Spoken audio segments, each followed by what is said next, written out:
If you're a B2B business, a B2B tech company, or a B2B marketer, you're in the right place.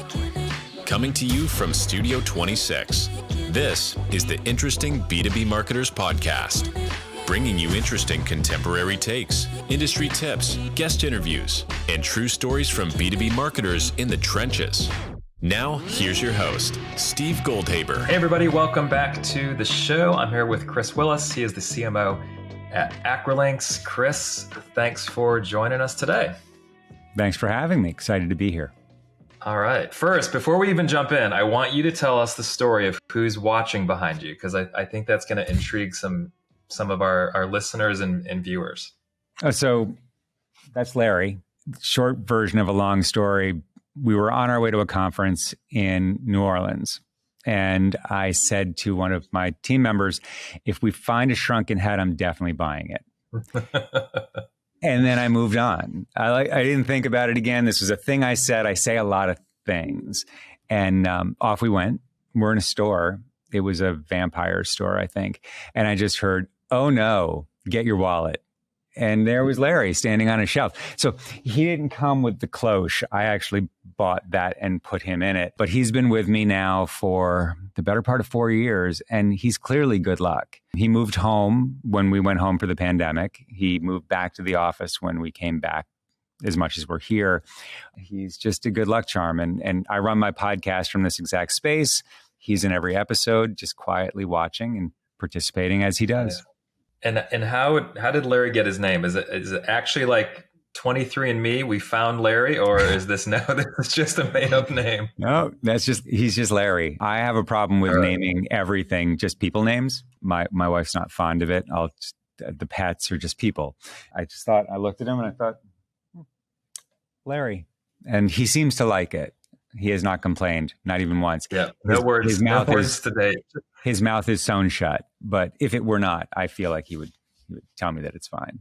All right, so now that we have that story out of the way, we can move forward to the real story. So you're gonna first start us off by telling a story about launching a brand, and this took place a while back. I think people are gonna enjoy this one. All right, take it away. It did. So, it's really the genesis story of me as a marketer. I had come up in technology as a web developer, moved into new media, learned some Java, moved to Europe and ended up selling in Europe, came back here and we started a company, and we were all project managers first and foremost. And with the starting of a consulting services company, you sell, but nobody was marketing anything. We didn't have a product at the time. We were a services organization. And something happened as we were moving through the evolution of this business. And we ended up with not one, but two products. And one of them was an online enrollment product for 529 plans, the educational investment plan. The other one was what was at the time we didn't know that it was the first packaged mobile application. And this was 2002, 2003 timeframe. There was no BlackBerry. There definitely was no iPhone or Android. The first iteration of this product was running on a Palm Pilot or a Handspring with a CD-PD wireless connection or with a cable. We thought we were super modern when we moved it to Windows Mobile, Windows CE at the time. But it was a project that we had delivered for a company. And at the end of it, part of our delivery was we were going to keep this IP, this process, this idea of a packaged mobile application. And so what do we do now? And none of us at the time were marketers, and there was no ABM marketing approach in 2003. But I had read a book by a guy named John Spolstra. I don't know if I say his last name right, but he owned basketball teams. And he had written a marketing book called Marketing Dangerously. It has a huge sumo wrestler dunking a basketball on the cover. And I will get details of this story wrong. This was a long time ago. But he had owned a basketball team. And I think it was the Portland Trailblazers. If you're a Trailblazers fan, I'm sorry about what I'm going to say next, but they were terrible.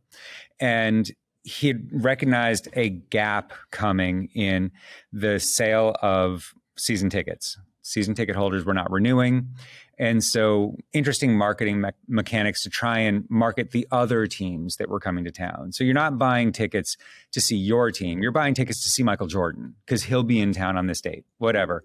And that worked to some extent, but he wasn't getting in front of the season ticket holders enough. And he thought to himself, nobody turns down a FedEx box. And this was sort of the heyday, the late 90s, early 2000s of FedEx really becoming a thing. Big triangular FedEx box shows up at your office. And I mean, Steve, you're going to open it. Like, it's probably not a bomb. You're going to open this thing because, wow, that's interesting. So he took a rubber chicken and put a basketball jersey on it, tied a note to its foot, and shoved it in a FedEx box and mailed it out to all the season ticket holders and got a great return on that minimal investment. So this is the only marketing book I had read. I wasn't in marketing. I was a project manager and doing some sales work. Read one book and I was like, you know what? That's amazing. I can get FedEx boxes, but I can do one better. I had boxes made, custom boxes for my package with moons and stars on the outside of the box. And the message on the outside of the box was, is your CRM keeping you up at night? Very specific to the audiences that we were going after. We were going to be selling to the national sales manager of global mutual fund companies. Very specific persona. It wasn't, I wonder who we need to talk to. I need to talk to Bob. I know where he sits. So little box, stars and moons on it. Open the box. I had custom made pillows made, same pattern, stars and moons. And I bought the crappiest Palm Pilot. I think it cost $100. It was the one that did nothing. And I built a demo of our software, the mobile app that we had built, using PowerPoint that runs on Palm Pilot. So all it was a click through. And I repurposed the operating system on this device so that it was all it was ever going to do. You couldn't just black out of this and use your new Palm Pilot. It was designed to be a demo device. And put that face up, powered on, because I'm hand delivering these across New York and Boston. So it can be on. It's fine. When you open the box, it should be on. You're going to open it within the first couple minutes. And hand delivered it to 10 national sales managers at mutual fund companies. And these guys don't get sold to. I mean, you can't get through to them, and especially not with technology products. These are the biggest financial houses in the world. They're not used to this. They're not used to an IT pitch or a technology product, and they've never seen anything like this because it doesn't exist in nature. And so hand delivered boxes arrived. And I mean, I wish I could tell you who these companies were, because of this $1,000 investment, $100 Palm Pilots and boxes that we had made by a friend, we ended up launching a business. Just those companies that we sent, this one campaign resulted in $4.5 million in lifetime value at 3 of the biggest investment firms in the world. And launched a company that became the first mobile application company, and then one of the leading mobile application platform development companies. That company ended up being measured and monitored by Gartner, by Forrester. We were on the Magic Quadrant, and the company was acquired 10 years later in 2014. I didn't know what I was doing. I literally followed a marketing book, which I really haven't done since then. Maybe I should, actually. But the fact that, I mean, take it back to the roots of marketing. We built a product. The product was differentiated. We identified a persona. We knew who we were going after. We did the work up front to get to the right target, not to surround them, not to target a bunch of people in a business. I want you. I'm going to get you. And getting through to that person through any means had an impact. And we ended up staying in those organizations against all odds because the IT department was mad. Like, we sold around them. We sold to the user. And that was so novel at that point.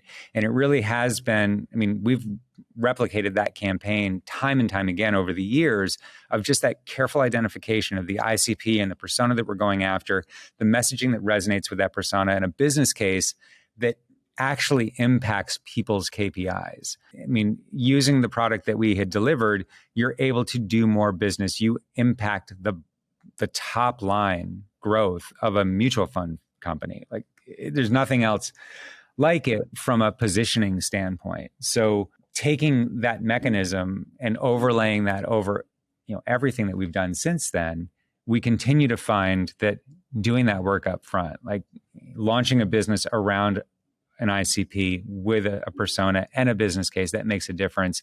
Like those aren't just things that they teach you in business school. It's things that you should probably think about. It actually makes all the difference in the beginning stages of a new company. Yeah, it's a cool story. I mean, here's what I really liked about it is that the way that beyond just the mail and the prototype part, but the concept that was driving it was very pain oriented, right? And I've always been a big believer in finding pain, and you're going to better relate to people if you can start with pain. And the whole sleeping at night or not sleeping at night thing, it's just everyone can relate to that. And I think it's such a great insight into you didn't just start with here's what we are, here's the pitch, it's we get you, we understand your pain. And I feel like as a marketer, you build trust so much faster if you can start with the pain, because ultimately then your prospect or client, they go, these guys get us. They understand the pain that we're living through. So I loved how you baked that whole thing into a really nice concept. And those customers that came on at the beginning of that process stayed with us all the way through. And that was the coolest thing, was that we showed them a new way to do business. And I mean, the downstream impact of that first application that we built was, I mean, we ended up being the first company to deliver mobile applications that people were trading portfolios on. Like we had institutional products, hedge fund products, portfolio management products that, again, pre-BlackBerry. Like this is the earliest days of mobile that then turned into BlackBerry and then onto iPhone and then onto Android and then a platform that would deliver for all of those. Like if we hadn't identified all of that up front, none of that would have happened, because we would have just pitched a neat idea like, hey, we're a cool company, you should check us out. Uninteresting, not impactful. The impact was, like you say, identifying a real problem that they had, something that we could solve for and make easier for them on a day-to-day basis that impacts their top and bottom line. Yeah. The thing I think about this is that what you did back then was so innovative that their first interaction with your company brand is such a good one, right? Like, because they're not expecting it. So instantly it's like, wow, these guys are doing things that no one else is doing. You've got a demo with an actual unit, right? So it's just such a great experience. When you talk to some of the prospects, I would imagine that was probably one of the first things they would say is like, hey, what a great idea. Like who thought of it? Like what were some of the reactions that you got? Yeah, I mean, these are not technical people, and they weren't carrying smartphones because they didn't have them yet. The reaction was, oh my God, I had no idea. Like that was the immediate response from our initial prospects was, I didn't know that this was a thing. Because what we were doing was taking a collection of data. This wasn't just taking a system that they already had and shrinking it down onto a screen that makes it unusable. We were collecting information from multiple back-end sources and making it usable on a small device and changing their day. And that wasn't a thing before we did this. So they open the box and they're like, oh, it's a Palm Pilot. Press the button. Oh my God, you know exactly what we're doing. How is this even a thing? Because we're building it out in firm, branch, rep, and the touch model. It's not designed for sales. It's designed for mutual fund positioning. They don't sell anything. They walk in and they talk to you, get you to remember them. They're walking through an office place. They're not leads and opportunities. They're firm, branch, rep touches and ongoing communication and the ability to understand who in an office place is already doing business with them. I mean, they recognize themselves in the product. And so they didn't know us. They didn't know our company name. They didn't care what our product or our company name was. And we suffered from that a little bit as we move forward. They recognized our product. Most people just thought of us as the product, didn't know that we actually had a company name because the product was directly impactful to them. What we were doing over here, I don't know what those guys do, but the product they delivered works the way that we work. It's interesting that we never changed the name of the company to the name of the product, but it didn't happen. All right. I like that story. All right. We're going to jump into story number 2. This is something that every B2B marketer either loves or hates. And certainly a lot of the B2B world grew up in the annual conference or exposition. Oh, I kind of feel like it was like almost like the World's Fair. Like every so often, the greatest minds get together and do great things. So anyway, tell us about your second story. so this one made me uncomfortable in a good way. It's important to know my management approach. I don't come from a marketing background. I have a theater degree. I directed for 4 years. And so a big part of my approach is that you can't save the show, right? So I need to get the right people in the right roles, give them their priorities, their context, and their blocking, and make them the best they can be. And in doing that, I don't always need to be involved. And my creative director brought me an interesting idea, to which I said, "Oh, let's never talk about this again. You can totally do it. I just can't. It makes me uncomfortable. I can't be in your meetings." What they wanted to do is we were going to a developer conference, just a boring old developer conference out in San Francisco. And they were trying to get more than the average amount of attention at a smaller company that wouldn't get a lot of attention at a large developer conference. And the concept was the campaign was, so the company was in mobile testing. And the campaign was, "Don't let bugs get you down." Get it? Mobile testing, bugs. There you go. Yeah. And laying into the bug imagery, but not the way that you think. They want to get a sign truck. First thing, Steve, sign trucks are bigger than you think they are. I think a sign truck is going to be about the size of a small moving truck with a sign on the back of it. It is not. It's friggin' huge. So they want this huge sign truck with the "Don't let bugs get you down" and a URL. They want to rent or procure somehow 13 to 15 Volkswagen Bugs. And they want to run a parade around the Embarcadero and up and down Market Street during this conference, throwing T-shirts and stickers out at the conference goers and anybody else that's out on the street, with the intention of driving. The call to action was the click to the link on the sign truck. I can't be a part of this. This makes me uncomfortable. I'm a person of a certain age, and just this sounds dangerous in a dangerous marketing way. But you guys go do this. I think it sounds fantastic. They never invited me to a meeting. I didn't participate at all. What I got was plane tickets. You're coming to the show. And better than that, you're driving one of the cars. Okay. So we touch down in San Francisco and we go to a parking lot at a Trader Joe's in Oakland. And there's my sign truck. And like I said, it's bigger than you. It's uncomfortably large. It's a huge truck, like flatbed, with a huge 20-foot by 50-foot sign on it that has our branding and the link. And that's uncomfortable. And we have to now go and collect Volkswagens, because it's that, the car borrowing thing. I don't know if they use Turo or some service where we drove around the greater San Francisco area and collected a bunch of Volkswagens. Okay, well, you didn't get the number that you thought you were going to get. What happened?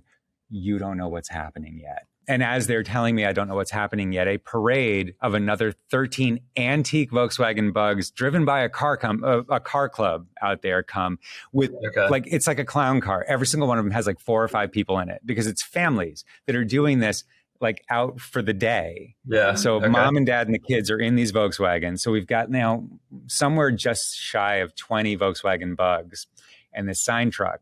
Are we done yet? No. The drone guy isn't here yet.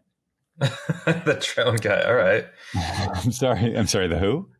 The drone guy isn't here yet. And all these details are important because, so we parade around the Embarcadero, pull into the conference is out on one of the piers in one of the warehouse buildings, pull out there. It takes 2 times around the parking lot for us to get kicked out. Conference does not think this is cute, does not think it's fun that there is a sign truck and 20 Volkswagen Bugs and a drone and cameramen. They think that's inappropriate for their event. And we're psyched because that draws people out. So now we're getting people out of the conference to come out and see the kerfluffle that's happening out in the parking lot and the drop-off area. So we're getting the attention that we want. We are noticing, though, in real time that we're not getting any call to action. There's no visiting the link that we had. And that was part of the bet, was that we can get people to come out. We can get people to take, I think there was a QR code, take pictures of the QR code, end up on the link. And that's not happening. And so I'm all for, part of my whole approach is that we know our cost per lead, we know our cost per meeting, do things, experience new things, and maybe they'll work, maybe they won't. It'll all wash into our cost per lead. But we shouldn't be done with this. Let's just say that this isn't going to work and it's not getting the attention that we had hoped. We need to repurpose right now. We have a sign truck and 20 Volkswagen Bugs and a drone with a camera on it and multiple cameramen. This just became an ABM campaign. We're going to go to all of our prospects' offices throughout San Francisco. Let's go. So there's, for instance, a jeans company. There's a home goods products company, all within San Francisco. Many companies that we sell to in the greater San Francisco area. Let's take our sign truck and our Volkswagens and our drone and go and surround their building. We're going to have a very loud, very public parade, horns beeping, T-shirts throwing around these companies' headquarters. It's not so much for the today, it's for the tomorrow. But the today is going to be fun because people will come outside, and they did. So we did, 5 or 6 laps around each one of these buildings. Employees came streaming outside to see what was going on. People are very excited to get T-shirts. It doesn't even matter what's on them. But we're recording all this. So we've got the drone camera, so we're getting it from the sky. We're getting inside their office building, showing them looking out the windows. And this is important. And then we leave with all this footage and we go home. The initial campaign was completely useless. We got next to no visits through the web. There's nothing to trace how much awareness that we built. But the video that we captured and the reaction that we got at our prospects became that packaged ABM program. We took all of that video, individually packaged it up and sent it back to them and said, you may not remember, although I think you do because I think I see you in the window, the day that we came with our signs and whatever. Yeah. And out of that, 75% conversion rate with those companies because they remembered this ridiculous thing. And much like your last reaction, who thought of this? Like, this is ridiculous. Who thought of this? And I mean, I was very uncomfortable, but we did end up getting quite a bit out of this, a lot of new customers and a lot of engagement in the audience in which we were trying to sell in the San Francisco area from something that made me completely uncomfortable. And I think that the takeaway for me was teams that are going to do the best are the ones that are willing to take the risks. I can't say that I was the one that was willing to take the risk. I greenlit it and then I walked out of the room. My team at the time went way overboard on this, like crazy stuff. But in the end, they understood the assignment, which is to get leads at the average lead cost, to get meetings at the average meeting cost through whatever method that you think is going to work. Be able to think on the fly, repurpose as necessary. I mean, we had a drone accident. The guy flew his drone into one of our customers. It wasn't the best thing in the world, but we still made it work. When your drone pilot shows up to fly in downtown San Francisco, hypothetically, we might not have done that. We might have, I don't know. I'm not going to say, I don't want to get in trouble. But if he has a huge neck tattoo on his neck, he probably doesn't have FAA clearance to fly that drone down Market Street. Just saying. That's probably where you're living right now. But I mean, yeah, it's funny that the whole drone thing, as much as there are the FAA regulations, I'm guessing maybe 80% of the drone people out there are just kind of like, catch me. You drone, you do it, and then you ask questions later. Exactly. Oh, I'm sorry. I didn't know I was supposed to. Ooh, sorry. And then they just run away. It's fine. It was a great experience. I'm glad that I let it happen. And the team was able to find success with it.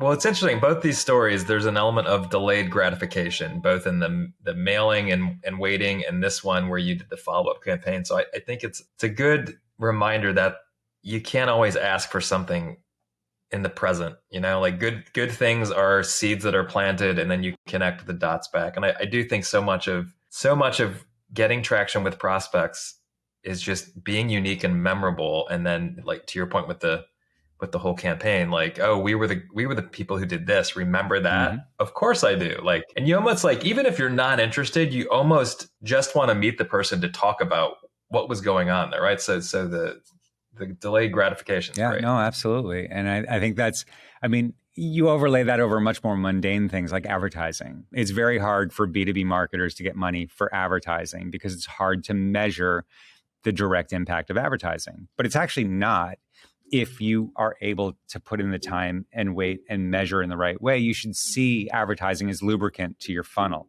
It's going to make it easier to get first leads. It's going to be easier to get first meetings. It's going to be easier to progress through the pipeline and be handed off to the economic buyer because people know who you are. But if you're waiting for the one-to-one that you get out of content syndication, well, that's not going to happen.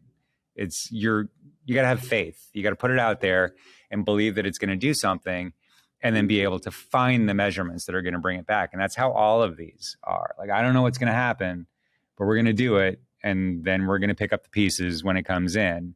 And in most cases, if you do it right, those pieces are going to be positive. All right, cool. Great story. Let's move into getting to know more about you as a marketer. And you've already told us that you started in theater. What was that moment when you realized, you know what?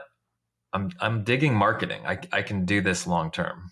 I mean, I think it happened at the beginning because the room spun and one person became the head of customer success, one person became the CEO, one person became the technology lead, and one person became the marketing. And it happened to be my corner. Prior to that role, I had been at a golf training software company and been the VP of technology and operations. So it wasn't from a grown-up desire of like, I've always wanted to be in marketing. What I like about it is the ability to be creative, but in a measurable way. I've been brought up in B2B with tight budgets and expectations. So I'm very data-driven. I'm very demand gen driven.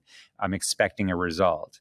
I've had the benefit of also being very involved in brand and brand creation, but it always comes back, all of this comes back to a number on a page. I'm not actually compensated for marketing things right now in my current role. I'm pipeline. Like, I'm 100% focused on driving pipeline, and my lever is marketing. And I think that's what the initial draw was for me, was I can do fun things. I can play with colors and pictures, but I can make it impactful, and I can see the value of the impact in contribution to pipeline, in contribution to closed business. So it's the best of both worlds. I'm directing the success of the business, but I'm doing it through things that are kind of fun. I like it. I mean, and also if I was a salesperson, like if that was more of my personality, I'd probably be much more successful, but I'm not. I'm in marketing. I'm not in sales. I know my lane. What are some things, as you spent more time doing marketing, what are some things that you can look back on today where you're like, you know what, when I started doing this, I had so much confidence in this thing, and looking back, like I won't do it again, or I'll do it a different way. What are some things that you've learned? Well, I mean, back to conferences. I think one of the things that is sort of an earmark of me is I enter businesses, and the first thing I do is I stop doing conferences. It feels like when companies start, they put their first marketing teams in place, leads come from conference participation. And my very short story on my current experience is I walked into the business at which I currently work. And my first day, I was in Germany, and I was asked for on my second day to go to DM Expo, a big conference in Dusseldorf, where we were exhibiting. And so I did, which is a fun story in and of itself.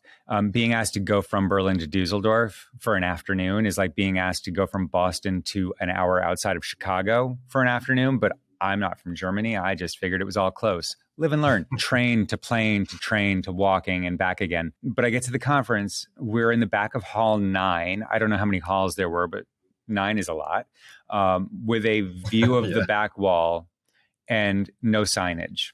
The signage that we had expected that came with the booth was actually hanging 25 feet above the booth. So you can't see it. There's no interaction with brand.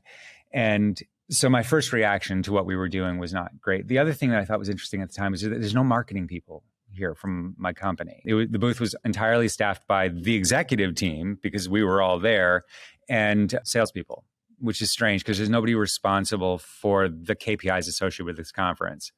I'll come back to that. Cool. Conference is over. How many leads y'all get? Great show. Lots of great conversations. We have 150 leads. Okay, that's not great. That's not great. Let's look through them. Can you send me the spreadsheet? Yes. I'm on day 3. But I bang this up against the ICP and the personas that we're trying to sell to. Cool. We got 1 lead. You got one lead. How much should we pay for this? I feel like this is expensive. 24,000 euros. So I said to my boss at the time, does this mean, and I don't mean to be leading, that my acceptable cost per lead at this company is 24,000 euros?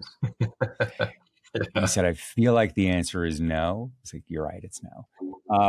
And that's generally how I come into a business. It's the first thing I do, shut off conferences. And it's not fair because conferences are great for awareness. They're great for keeping you in an industry space where you're recognized, but it's got to be more strategic than just showing up at a big show with a booth with no signage and a bunch of salespeople hoping that you're going to generate leads. And we've gotten really good over the course of the last 15, 20 years at being strategic about how we participate in industry conferences, in the big expos, because I've never been big enough in any of the companies that I've been in to make a dent. It's about, creating strong partnerships and being at shows with partners and having partner traffic come to your booth.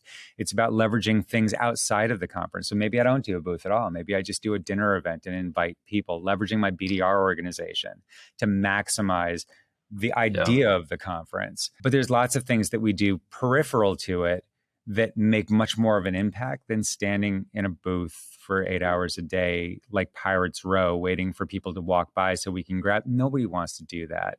I was at a major analyst conference 2 years ago we sponsored, and they had designed it so you couldn't get to the exhibit or to the conference space without going through the exhibit hall. But these are smart attendees, and they found other doors, and they got them unlocked by the staff of the facility, and they found ways to route it. Nobody wants to walk past that. So you have to differentiate and find different ways to do that in and outside of conference hours. So conferences, not a fan.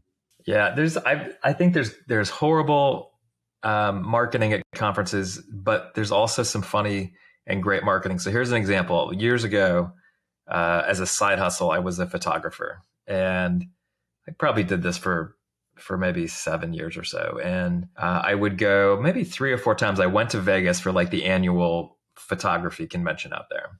And typically the big players on the software side, the photography hardware side. And there was a startup company that was doing, I think, website development. And it's a pretty steep price to get on the floor. Like this guy's company couldn't compete with Canon or Leica or anything like that. So he was pretty clever in that. He said, I've bought a huge suite at the hotel that the conference is on. And he did something like he just said, lunch is on me because you don't want bad conference food.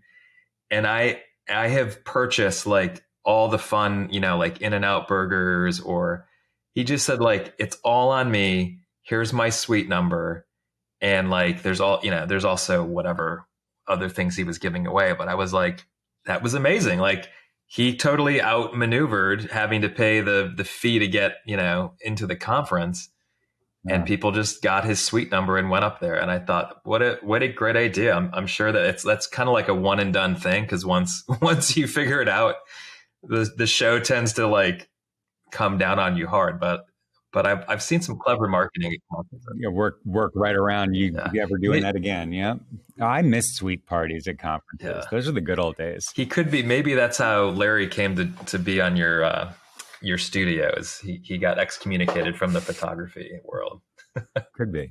Definitely could be. All right. Now I want to ask about, I always like to touch on marketing tech. I'm always fascinated with like that because it's an exploding world over the last 10 years or so. What do you find is like a piece of software that you just can't live without? Like it could be a collaboration thing. It could be something that helps you run the business. What are you just kind of addicted to and are thankful for in the MarTech front? Real-time engagement metrics. We use it so much. So we're using demand-based. I don't know if I can say that, but you could just easily use 6 Sense or any number of different things. But we're on-ramping a lot of new salespeople all the time. And marketing is responsible for the acceleration of their pipeline. Right out of the gates, they get a target account list. They come to our field marketing organization, and we go out and we find the people that they want to talk to, load them into campaigns, start nurturing them, get them up to MQL. And the ability to show salespeople in real time their engagement growth from zero, there is nothing, you have nothing, to over time seeing engagement grow is so important to building the relationship between sales and marketing, building that faith that we're doing things that are providing value to them.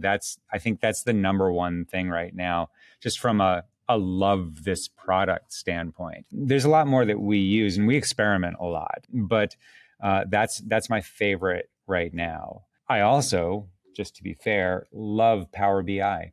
There's lots of different analytics tools out there, dashboard tools, but we use Power BI really well here. And that's where I spend most of my day, is just looking at data visualization, understanding how the business is running, moving all the way down to the individual sellers and their individual pipelines, to be able to ensure that the company is going to be healthy as we enter next quarter and the quarter after. So Power BI is definitely underrated, old technology, but still super cool if you use it right. Wow, that sounded old. I sound like an old person. Love that Power BI. Seasoned. You're a seasoned veteran. Exactly.